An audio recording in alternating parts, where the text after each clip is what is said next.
I'm gonna reference you and open meeting wrong. That's why we have to do it during a formal meeting. I know. Surprised you don't go to an executive session. We could think of something, couldn't we, maybe? Not really, I don't think we have I anything. don't know. On Let's executive see, what, session. there's 9 recognized exemptions to public. There, I'm making. This is all I am speaking. I think Stacy has my own. Can I have that? Good afternoon. It is 2:15. This is the Richland County Board of Commissioners. We are now back in session. I'm Darrell Banks, Richland County Commissioner, Tony Vero, County Commissioner, and Stacy Crawl, our clerk. And Tony has worked very hard on this for 3 years, and I'm going to let him do his thing. So Tony Vero. Well, thank you. I didn't work on it alone. We have some of our group here today. For those of you who don't know, we have members of the media today, so be careful if you speak ill of them. But one of the reasons why we have to have a formal commissioners meeting, as Carl would tell us, and you know as an attorney, is majority of a rulemaking body obviously can't deliberate on business unless done in an open forum. So if there's any deliberation today. So albeit it's a formal meeting of the Richland County Commissioners, we're gonna be lighthearted and fun. It's a very, very happy day. We're gonna have a quick, fun presentation. Want to thank especially Peter Voderberg, all the way from Columbus. He's a big deal. He's the chief of Broadband Ohio. We have some other dignitaries, much more higher ranking than ourselves. So I thought, in the spirit of today, if we could go around the room and introduce ourselves and who we're with, for the media today. And I even think we need to hear from Peter's kids. Just take your kids to school or take your kids to work day. So we all know who, most of you know who we are. Tony Vero, Darrell Banks, Stacy, when it's Stacy. Stacy Kroll. Jody Diaz, Central State College. I'm Peter Voderberg. I'm the chief of Broadband Ohio, and I'll have my 2 little ones introduce themselves. So, you want to say your name first? Yeah. And then Annalise, you want to say your name? Those are my kiddos. They are coming to hear Dad talk today. So thank you everyone for indulging us and having them in the back of the room. Well, hi guys. John Strong, the communications manager for the Ohio Technology Consortium. Pankaj, I'm Executive Director of Ornet. Dave King, Chief Relationship Officer at Ornet. Kristen Weimer, Administrative Manager of Ornet. Kevin Berg, Citizen. I'm Drew Gilmore, Administrator of the Office of Real Estate for the Ohio Department. Lee Snyder,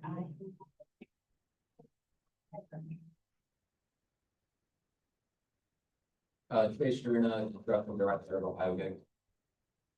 Nick Botkin, I'm Director of Operations at CNI. Brenda Daugherty, Director of Marketing. Nathan Saringer, the Chief Revenue Officer of CNI. And I'm Aaron Holst, the CEO of CNI. Ken Kmetz, 179, Air the Wing and Cyberspace Wing, retired. So Ken, tell the group why we asked you to come today. Well, I think to celebrate this day for one thing, but the 179 is a stakeholder in this regard, and it's a big deal for not only our community, but for the state of Ohio. So everybody up and down the entire Route 30 corridor is going to benefit from it. And as we've said before, the gas, electric, internet are all part of critical infrastructure for our economic development, as well as our Department of War development. And Ken was with us. Ken was well, go ahead and introduce yourself, please. Sorry. Lieutenant Colonel Walt Borowicz, with the 179 Cyberspace Wing. Colonel Kelly Shiflett, 179 Cyberspace Wing. Ken was with us before we didn't see you because you have your camouflage on. Ken was with us when it started, and I see him at church. And I sit in the back and said, hey, we got our meeting, so we wanted Ken to come. So media, you guys want to introduce yourselves? Source. Great. I'm I'm Zach from the News Bureau. Okay, so I've also Jared Ulrich of Department of Health. welcome. Christian. Lee County IT. Okay. So we'll be, no one wants to see a presentation very much, so I put together a very short, fun little presentation to kind of show where we were and where we are today. You want to introduce yourselves? Hello, I'm Jody Perry, Mayor of Mansfield. Jessica Gribbin, President and CEO of the Richland Area Chamber and Economic Development. Okay, Apologies for being late. that's all right. She has to buy everyone a drink after. Um, I'll buy you. Yeah. all right, so real quick, we started this process on Friday, March 24th of 2023. Dr. Diab had run into me a little bit before that and actually pretty much said, as I told people, hey, Commissioner, we need to expand broadband in the county. There's a lot of broadband money out there. So I cold called Peter, one day. And Dr. Diab and Peter and I had a phone call during March Madness, We no did. less, or around that time. That was right before, I wouldn't have been. So we started this process nearly over 3 years and 4 months. Quickly showing you sort of why we did this. We're gonna let Ornet speak, but if you take a look at Ornet, which stands for the Ohio Academic Resources Network, I think if you notice something, there's a critical gap missing, and there are pockets of high-speed internet running along Route 30, but what we've discovered throughout this process is it's actually one of the areas of Ohio in need of high-speed internet. And for those of you who know, we pretty much sit in the middle of that line. So that's sort of what drove this. Project scope is pretty simple. We didn't have known existing middle mile broadband infrastructure along Route 30. Therefore, we sought to build middle mile broadband infrastructure along Route 30. Pretty high-tech stuff there. What was important to us, I don't know, some of you may know this, is 179th, which is now the cyberspace wing. Was formerly an air base. To a lot of people's sadness, we lost the planes, but that area and that wing is very special to this community, and we fought to keep it. And it became the very first cyberspace wing in this country in the Air National Guard. So we need to be clear, it's not that certainly the government wasn't going to convert something into a cyberspace wing and not have the technological needs for it. But we wanted to add to it and provide them the necessary redundancies to make sure it stayed a part of this community. It was important to us that we kept the base moving forward in whatever form it took place. So the base became an anchor tenant. Walt can't talk today, if you want to raise your hand again. So he's prepared a statement. There's protocol with being a cyberspace wing. So we're just going to point at him and say, here's Walt's statement, by the way. So we'll hand that out to the media. But you could hear Ken talk a little bit about it. So, again, part of this project is a point of presence. If you ask me what a point of presence is, I'm not going to know what the heck it is. But these guys will, and they tell me it's very important. This is what Google tells me it is. And again, I'll let you guys speak to, I have notes here. I was like, okay, I gotta talk about a point of presence.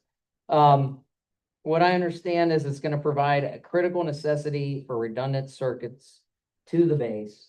In the event the base has outages, improve speed. We know there are some geographical challenges out there. So I'm not downplaying what is very important, not just to the base, but to the project in general. Points of presence are not cheap. You'll talk about that. They're what, about $1 million a piece? And we're gonna, other communities along Route 30 will have the opportunity, should they go out and secure funding, to also build points of presence, because they're very important to an internet structure. Did I get that right? All right. I have Dr. Diab's picture, because he's the one who's kept me in task this whole time. And he was actually instrumental with 2 other people that I'll show you when the project got approved in April of 2025 through a project that couldn't fund it, through a program that couldn't fund it. So we got the word from the state government that, hey, Route 30 broadband had been funded, and Maryland told me it was through BEAD, and I go, I don't think we could do that. And we can't, right? Nope, we can't. So that's when Dr. Diab and Marilyn John and Speaker Huffman went into overdrive. And it's pretty unheard of to get a project of this magnitude included in the state's general fund budget. And that's because, for those of you who know Dr. Diab, he doesn't take no for an answer. And State Representative John, who we're going to thank, she can't be here today. She's with Speaker Huffman, who's also here. They were very instrumental. It is not often to get a capital project of this scope included in the state general fund. And Doc and his colleagues and Maryland and Speaker Huffman made it happen. So we always joke Marilyn was the third best looking commissioner when she was a commissioner, right? So second, that's right, you, all right, second. We disagree on. You first, Marilyn second. All right, so I had a joke there. She's not here for me to tell it, so. We started the request for proposals. We put it out in November of 2025. I got to be a part of my first ever state scoring committee on May 26th. Oh my goodness, I didn't know what anything meant in any of those proposals. Jody, did you? You knew more than I did. Right. Yeah. So I'm sitting with ODOT, they're going, well, I think the technological came, I don't know what any of this means. So, yeah, we were there just, we were the eye candy. So, that leads us again, this is the last slide because you don't need to hear from me. I have a rough sketch of the project's path. And I'll leave it to Peter we're gonna try to do most of it underground, correct? Yep. So that is a very rough sketch. So please don't run with that, Carl, and say this is gonna be the exact route. That is Route 30, pretty much east to west. Something unique, I'll turn it over to you and let you take it over. This project got notoriety so much so, correct me if I'm wrong, we have also talked to stakeholders in other states Mhm. about continuing the route all the Yes. way to Chicago. Is that not correct? That's correct. So pretty cool that a little initiative that started in Richland County, Ohio, could actually be responsible for running high-speed internet from the 179th all the way to the east side of Ohio, all the way to Chicago. So I just think it's cool. Now I'm gonna shut up and turn over to the smart people because I don't know anything else. So Peter, please take it away. Sure. Well, good afternoon again, everybody. I'm Peter Voderberg. I'm the chief of Broadband Ohio. We're a division inside the Ohio Department of Development dedicated to bringing high-speed internet access to every Ohioan, regardless of where they happen to live. And I say that so often, I do it in a single breath. So I'm super happy to be here. We were talking about this today. I'm amazed that it has been over 3 years since the project started, right? And there's been a lot back and forth. The director was hoping to be here to provide remarks. I'm going to provide her remarks in just a second. But we're really proud to be here. We're really proud to be a part of this project. This project has gone through many different iterations to make sure that we were on the right path. One thing that we didn't talk about was we actually even did a request for information where Broadband Ohio, in conjunction with the county, the city, and the chamber, and North Central State, and Ornet and ODOT basically sent out a big thing that said, hey, does anyone have internet infrastructure along this route? And we had a couple of people say maybe, but most people said no. Or said, yes, I have some, but no one can have it. So that was the same as saying no. From that point on, we were really able to start getting the partners together necessary to get this going. And I think one of the things that we talk about when it comes to internet is if you're in this room and you have internet to your house, so you have high-speed internet in your house, go ahead and raise your hand right now if you have it in your house. All right, just about everybody. All right. So one of the other things I do is this. So think about your dream job. Now, many of us have our dream jobs, right? So if you already have your dream job, that's great. But think about your dream job. And if I told you I could give you your dream job tomorrow, but you had to live in a house that had no high-speed internet, raise your hand if you'd take that job. My own daughter, one, and maybe one other person. But the reason I bring this up is because even the people who raise their hand a lot of times have to think about that, right? Having access to high-speed internet is now becoming a necessity more than ever, right? Like you were saying, Commissioner, it's a lot like water, it's a lot like gas, it's a lot like sewer, it's a lot like the things that we take for granted, electricity. Because if we don't have internet, a lot of us wouldn't take a job, wouldn't go move to an area, wouldn't move to a house, right? And so it is becoming more and more important that projects like this, like the Route 30 corridor, exist so that we can make sure that everyone all across Ohio, no matter where you live, has access to that high-speed internet that you need to be able to just function anymore. To be able to talk to family and friends, to watch Netflix, to use telehealth, and to work from home. All those things require high-speed internet, and so that's why we're super excited to be part of this project. So now I'm going to jump into the remarks really quick, just to make sure that we can get those out there. So it has been more than 3 years ago when the communities along the Route 30 corridor started talking seriously about what it would take to bring better broadband infrastructure to this part of Ohio. At the time, there were plenty of reasons why a project of this size would be difficult. It crosses many communities, it crosses county lines, it requires significant investment, and it depends on a lot of different partners being willing to work together for the same goal. But if there's one thing that we know about Ohioans, It's that we don't spend much time dwelling on the reason something can't be done. We get to work figuring out how it can be done. And that's exactly what happened here. You knew that access to high-speed internet was becoming essential to the businesses, families, and communities along this corridor, and the waiting wasn't going to make the problem going away. From the beginning of this administration, Governor DeWine has made expanding broadband access a priority because no matter where you live in Ohio, access to high-speed internet is no longer negotiable. It's a basic expectation. We released Ohio's first broadband strategy in 2019 and created Broadband Ohio in 2020 to turn that commitment into action. We knew that closing the digital divide would take a long-term strategy, clear leadership, and strong partnerships. And I can tell a very funny story really quickly. When we were creating the state's first broadband strategy, I helped draft the state's first broadband strategy, and I had pitched to the governor and lieutenant governor that we needed a broadband office to be able to handle some of these things. And they said, well, if you think it's such a good idea, you should go run it. So here I am. I unfortunately and accidentally made myself my own position. So that's been our approach from the state: meet local communities where they are, listen first, and build solutions that last. And we've made incredible progress. In 2020, when Broadband Ohio was first getting started, Ohio had about 300,000 households with either slow internet or no internet at all. Today, I'm proud to say that we only have about 60,000 of those households that are left fully unserved.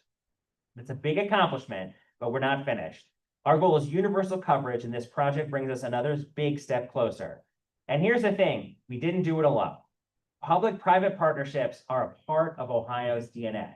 Some of Ohio's most meaningful successes have come when state and local government, the private sector, community organizations, and residents come together around a common goal. After more than 3 years of planning, persistence, hard work, we're putting the infrastructure in place to help communities along Route 30 compete, grow, and create new opportunity for tens of thousands of Ohioans. Businesses will have the connectivity they need to grow and reach new markets. Students will have better access to the tools and resources they need to succeed. Families will have greater access to healthcare and other important services, and entrepreneurs will have more freedom to build something right here at home while reaching customers around the world. We're also incredibly proud that this investment will support the men and women of the Air National Guard Cyberspace Wing as they carry out a mission that helps protect our nation and keep Americans safe. And when you consider everything this project makes possible, its impact reaches far beyond the households that will gain access to high-speed internet. This is how we make sure opportunity isn't limited by a zip code. It's how we give businesses the tools to compete from anywhere in Ohio and give communities the confidence to think bigger about what comes next. And that matters a lot. You had the vision to see what was possible, the persistence to keep pushing, and the partners to make it happen. And because you did, thousands of Ohioans will have new opportunities for years to come.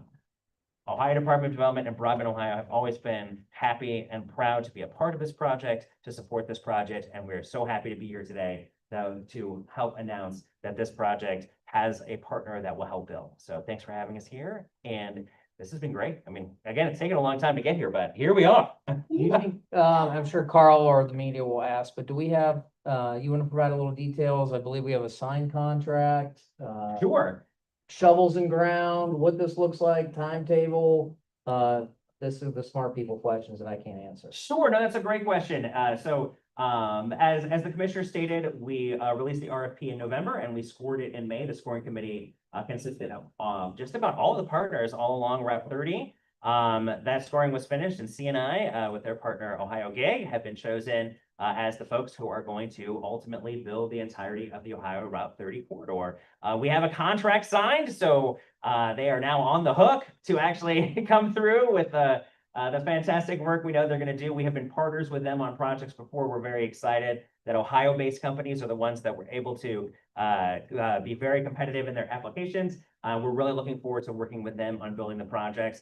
I'm not exactly sure 100% when shovels will be in the ground. Right now, we're going to go through a little bit of permitting and a little bit of final engineering and design phases, but we're really hoping to get that done quickly. And I think 2 years is what we have right now for the timeline. So between now and 2 years from now, you should see the entirety of the Ohio Route 30 corridor be built out with underground high-speed fiber optic cable, kind of the gold standard for high-speed internet.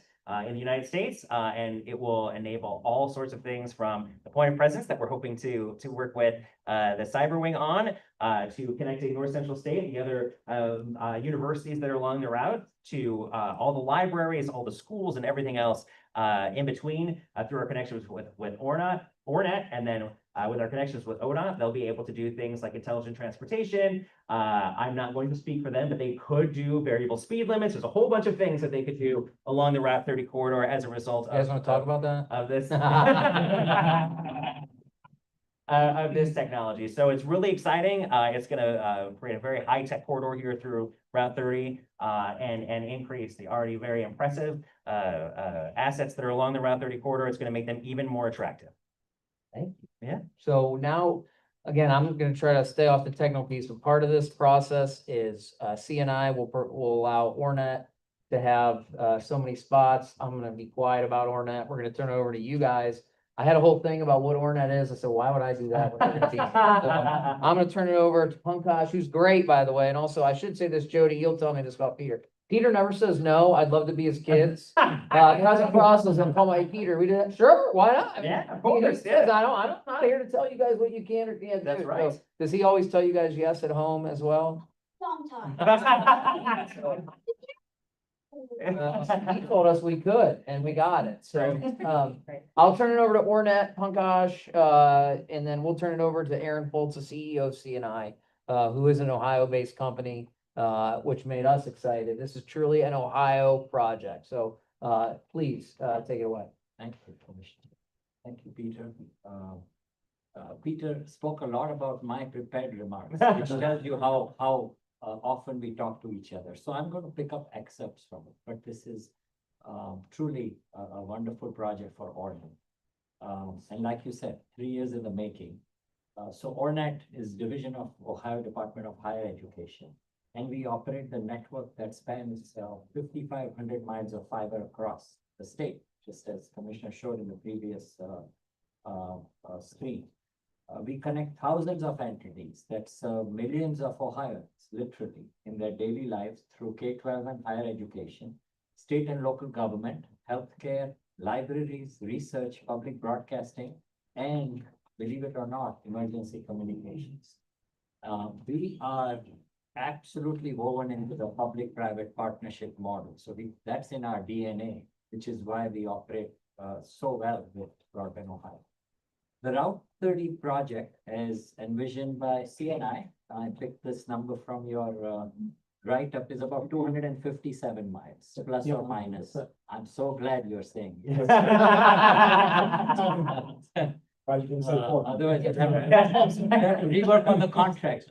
That's right. Yeah, so this adds, substantial amount to the backbone, and especially the geography where it's coming. So this is the key piece. I think Commissioner mentioned that with this connections, it strengthens Ornet's Midwest footprint towards the Indiana border to the west, and then the Pittsburgh region to the east. Networks do not stop at state boundaries. We keep going, and it's at the same time, we are very cognizant of the fact that it's public dollars, and we used to use all of that for Ohio. But these are the partnerships Ornet has had since 39 years, right, across the state boundary. So we're going to start leveraging. And so the idea is that it'll enable even more opportunities to our communities. So in the last 6 years, Ornet and Peter Ohio's Broadband Ohio, on several projects, we have worked together to improve broadband services to a wide variety of Ohio communities, anchor institutions from school districts, public libraries, parks, and research facilities, especially during COVID. We did a lot of work together. So the Route 30 project really draws all of that experience and strength that we complement with Broadband Ohio. Peter sometimes calls us his technology arm. So that's how we operate, which is, by the way, I must say this, Peter, and you can add on, is a gold standard for the country, right? This does not happen elsewhere. So this is a very proud moment for all of us in Ohio that such projects happen in coordination. Beyond expanding the broadband access, this project also creates and explores technologies. This is a key point for us, especially with the president here and the research piece. Where currently Ohio, Ornet is working with the researchers at Ohio State on developing a quantum networking technology testbed, which provides hopefully next generation of cybersecurity. These are the words you hear every day in media and on Wall Street, but this is very important for the country. So I'm very pleased to share today that the new fiber deployed, CNI, I'm banking on it, through the Route 30 project will support the future quantum networking testbed to continue advancing this important research. Through work like this, Ohio once again will continue to play a leading role in our national conversations in networking and cybersecurity.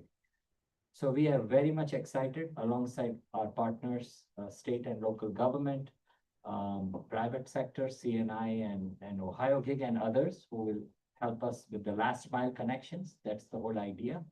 To connect all of the anchor institutions and namely, especially North Central State, the Ohio National Guard's 179 Cyberspace Wing, City of Mansfield Industrial Park, and hundreds of other anchor institutions as envisioned on the other slide.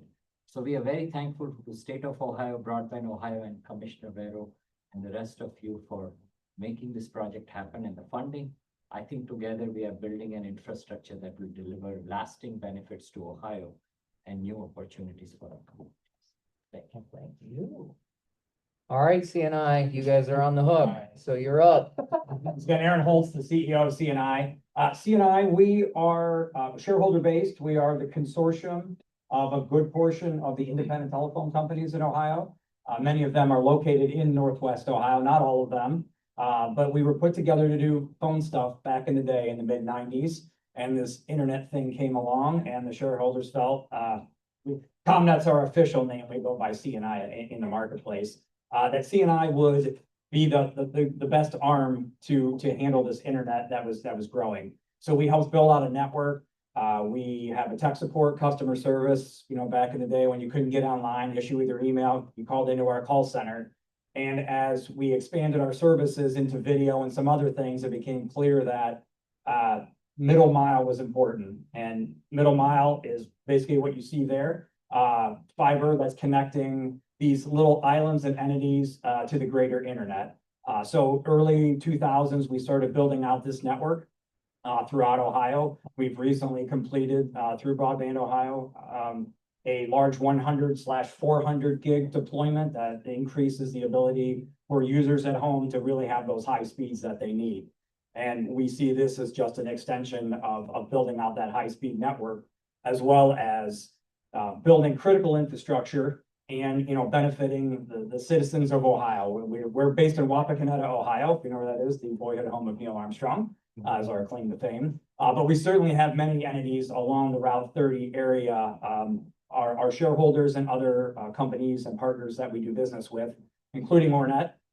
We're delivering NG 911 traffic, or we'll be here soon for many of our companies onto the network. So that, again, critical infrastructure. It's important for public safety. We talked research, development, national security, and kind of the unfortunate thing is most people will never get to see it. It's all buried, it's underground. In most of our spots, we do have a lot of rock on the east side of the state, so we're going to do our best to keep it all underground and nice and neat and go aerial where we need to. But at the end of the day, partnering with Ohio Gig, who's our construction arm for the majority of the project, we're looking to deliver this network and serve Ohio and its citizens for whatever's going to come along for as long as it needs to be. So thank you. Thank you. We're gonna wrap it up. I know we're all very busy. I do think we need to, obviously the wing sits in Mansfield, so I think it'd be important to hear from our mayor, important to hear from Jessica, and of course Doc, who, for those of us who watch Marvel movies, you're the origin story.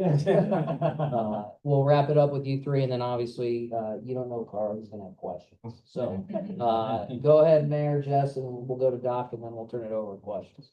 Okay, well, just on behalf of the city, I can tell you that this project is really key. Obviously the work with the base, but also the industrial park as a whole. That area has close to 5,000 jobs north of town, including the base. closing in on 100 companies out there, so keeping them connected in this digital age is really crucial. I would just like to say, you know, I think this is a fantastic example of people coming together to get something done. And I would be remiss if I really didn't, especially call out, and they both hate it, but Commissioner Vero really has kept the ball moving, setting up meetings, ensuring that we're continuing to go, opening doors. He really has done a fantastic job.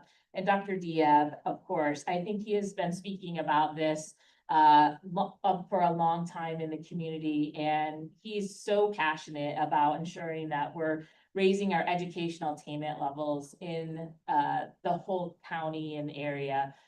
This is just an example of the work that they do. So we appreciate the support from the state, absolutely, and from all of the partners we have.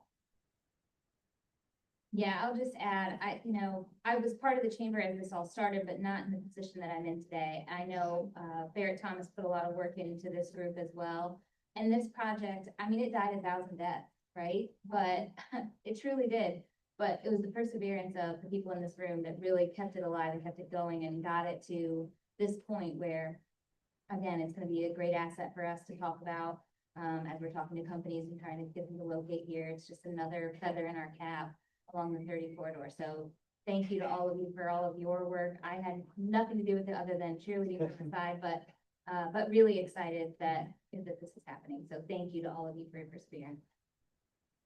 All right, take us on. Well, good afternoon, everyone. Thank you all for being here. Much appreciate being with us. In serving our community, we had the vision and also we followed with action to make it happen. This project has been envisioned by Ohioans, as you heard so many times, okay, to be built by Ohioans and to serve Ohioans. For someone who wants things done yesterday, people who know me know that, it gives me great pleasure to see this project getting, started, having envisioned it, as you heard, 3 years ago. And so whether it's from the middle mile or to the last mile to fiber optics, especially in the age of artificial intelligence, it's of a great benefit to our community, especially in this rural environment that we all enjoy and live in, to build this high-speed network and infrastructure, to access the internet, to conduct commerce, to purchase material, to provide government services, to search the web, to study and do homework. And Jessica always asks me to make sure I'm referring to educational attainment all the time. Because with that, when you raise education attainment, people will be able to find better job and improve their standard of living and better quality of life to make our community a more prosperous one. Or to work remotely without using slow or incapable DSL internet in a rural environment versus the strong high-speed Wi-Fi that you heard about, this broadband capacity with ability to download and upload large data files that have become as essential, as you heard me say many times, has been mentioned in here, as essential as our utility services of electricity and water. So we are so honored to have this strong public and private partnership to help our region and the state become more competitive and more prosperous. I would be remiss if I didn't thank Speaker Matt Huffman, Representative Marilyn John, and the Ohio Department of Development for helping us make this happen. So thank you again for celebrating that with us. We appreciate that very much. Okay, we're gonna turn it over to questions. Before we do one more piece, some of you already know this, you're sitting in what used to be the Richland County Jail, believe it or not. So we converted this many years. It's a project that we're happy for. The taxpayers paid for this. And this is one of the very reasons why we built this room, for being here today. So wanted to get that in, and now we'll turn it over to Carl, who I'm sure is gonna have a lot of questions. Couple jump off the top of my head. There was a $20 million in the general fund for this project. Is that going to cover the entire project, or will there be additional funding required to do 257 months? That's a great question. So the contract is for the full length for the 20 million. So as of right now, we know there's going to be hiccups. There's going to be things that we'll have to talk about, but the intention is to have the 20 million be able to cover it. Now, that's not the full project cost, right? Obviously, the project costs more than 20 million. I'm sure CNI and Ohio Gate can tell you that the investment will be more than 20 million. But the 20 million and the contract is intended for the entirety of the route for the $20 million. And when you talk about middle mile, I'm an old man, I don't even know what middle mile means. Sure. Because whenever I do a story about internet access, people say, well, I don't, I don't have it. So what does middle mile mean to the average person who lives around Route 30 in Wyandotte County? No, that's a great question. We, a lot of times, especially for when we hire new staff, we actually have a slide, and I should have sent it to you so we could put it up. We have a broad, I know, and I just thought about it now. We have a broadband 101 slide, because there's a lot of words that we use in the broadband community that doesn't really make, that don't really translate to things outside of the broadband community. And I really wish we didn't use the terms of last mile and middle mile, because again, it sounds like, well, is it a distance thing? Is it a better way to put it would be to think of it this way. Think of it like local roads versus highways, right? So when we talk about last mile connectivity, we're talking about the thing that brings it to your house. So what is the thing that brings it inside your house? For a lot of people, that could be a copper wire, right, through like a cable, coaxial cable that comes in. It could be a fiber line into your house. It could be an antenna that's on the outside of your house and it gets to you wirelessly. Or it could be Starlink. It could be a satellite that actually beams into your house. All of that is last mile. So even though with Starlink, it's going lots longer than a mile for a lot of ways, it still all counts as last mile, because last mile is what brings it to your house. Middle mile infrastructure is the highway, right? So it doesn't necessarily go as many places. There's not as many off-ramps, but it brings that massive amount of internet connectivity, that massive amount of traffic along a very long distance. So if you think about it, especially for people in Northwest Ohio who know that it can be, there are a lot of times where when you want to go from point A to point B, because I had in-laws in Defiance County, and there's a lot of times where I'm like, there's no highways, like you got to go on a local road, right? And so if the longer traffic has to go on a local road, the more congested it becomes, the more difficult it becomes to get out there, and the more difficult it is to build to new places. The middle mile infrastructure is designed to be like a highway to turn Route 30 into a highway for the internet. And because that highway exists, it becomes much less expensive to run the local roads to the locations that don't have internet today. Because for a lot of the locations that don't have internet today, it's because it would be such a long distance to go from your house to a point where we can connect to where the internet already exists. Where if we put this highway in, the idea is, one, it makes it much cheaper for a lot of our community anchor institutions to be able to run their internet. It lowers a lot of other technical things like latency and stuff like that, which make research much easier, makes it much easier for us to do those things. But for the average person, for the person who's going to be in a house going like, well, I don't have internet today, it makes it much less expensive to get that internet into their home because there's a highway really close by where you can connect to.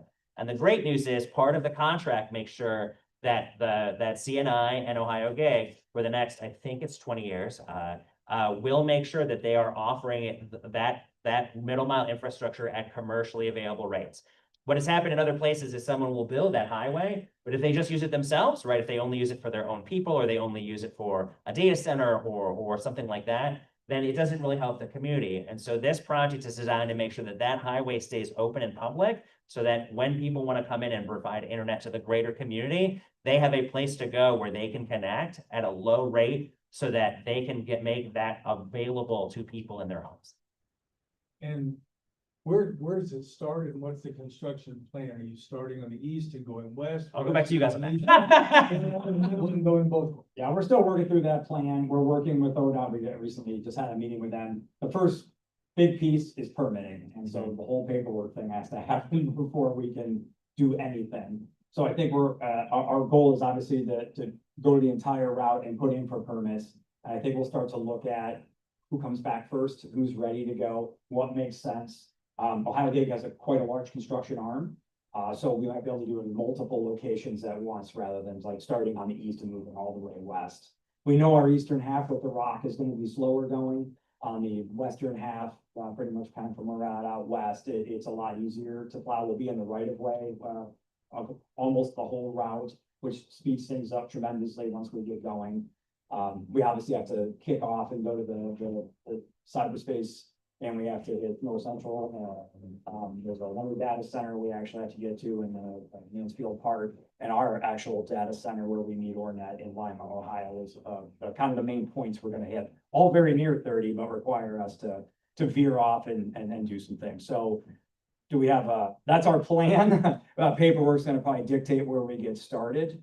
But our goal is to get here as soon as possible. We really don't want to lose this construction season to weather. So we're hoping to get that paperwork rolling, and we really couldn't do those steps until things were signed, which was only about 10 days ago or so. We've already started our discussions with ODOT and with Hornet on how this will all go together. ODOT's probably the biggest piece when it gets down to the construction side. But yeah, we'll be going here soon. So. I just want to go on record by saying one spot means. Yeah. We've been pretty selfish with that, Yeah. so. We prioritize that as. That's right. Let's figure out how to make that happen. Peter talked about this would all be done in 2 years. You guys are comfortable with that time frame? So our full submission is 2 years from the time the shovel goes in the ground, Mhm. the shovel. So this lead for paperwork is an unknown. So it's 2 years from the time construction begins. We're comfortable with that, yes. Is there anything comparable to this elsewhere in Ohio, this particular project that goes from east to west and covers 257 miles? Not that I know of. I don't. Not that's public, there's Not that's public. private companies that have built, along these corridors, which put their own use. Yeah, there's some north to south stuff that's similar though. Go big or go home, Carl. So Skater die. That's what I had. So you mentioned that, it's gonna be less expensive for people in households to get this internet to their homes. Does that mean they're going to be seeing lower internet bills? Great question. What I mean is that it's less expensive for the company to be able to get internet in their homes. So we are hoping and we are always prioritizing affordability. But it won't necessarily like a large carrier that might go like, hey, nationwide at $65 a month. It won't necessarily mean that it'll be less than $65 a month to bring it to your home. But what this will do is the local carriers and other carriers will have a place where they can go, well, normally I was going to have to run hundreds of miles of fiber if I want to get out to this community. Now I only have to run back to get to the middle mile infrastructure that's on 30. And that is less expensive, which will mean that a lot of those homes that don't have internet today, because a company went, well, I just can't make the investment work, right? Because it's gonna cost so much money to get to that home. And now go, wow, that investment's much less expensive because there's just, there's a highway down the street. So I just have to connect to there. I don't have to connect all the way back to a point that's much further away to be able to get to that community. And we have this humongous festival. It's probably the busiest Mansfield gets every year, Sure. like incarceration. And this year we have like 30,000 people every single day. Well, is this going to significantly help with like a bandwidth? Yes. So, assuming for the moment that the companies that utilize that are providing the bandwidth in Mansfield are the ones that are also utilizing the Route 30, the middle mile infrastructure, yes, it will definitely help with that because what ends up happening is the more people that are in a community that are trying to get online, the more congested that becomes, right? Because more people that's why you'll see things like, oh, it's peak operating hours. That's why, Netflix is a little slow tonight, right? But the more middle mile infrastructure we have, the more we have access to that, the more we can manage that traffic flow so that even with large amounts of people in one area, you'll have a better capability of being online and staying I can see. on.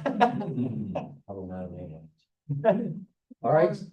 How many RFPs did you get? Or how many proposals did you get? We got 3. So, and I will say, we had 3 proposals altogether. And we had during the inquiry period, we actually had a lot more inquiries than that.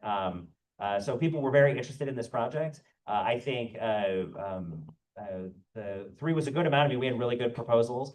And I think for some folks, what the daunting side of it was the distance, right? And so we had a lot of inquiries. We had a lot of people talk to us about it. And then we had 3 really good proposals we were able to review.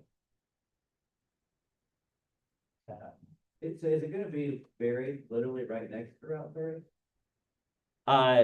It won't be like next to the road. There'll be distance between the road and where the materials are buried. But we'll see it as we drive 30, we'll see it all, the construction in the next 2 years. We'll see it right in the road. Not non-traffic impactful, so it's not gonna disturb the flow of traffic. It's gonna be, just as a safe buffer, at least 10 feet off of the edge of the. I don't mean Yeah. slow down traffic, but I mean, we'll see it like all the time. Yeah, you Yeah. don't see construction equipment active for. Yeah. And then can you clarify those 2 different distances? Again, there was 150 something and 250. What are the differences? Oh, what the distance that you got? What's the full? 257 miles. Yeah. So 257 is from East from- Indiana to Pennsylvania. And then did I hear a smaller number? Okay. I don't think so. Okay. That it?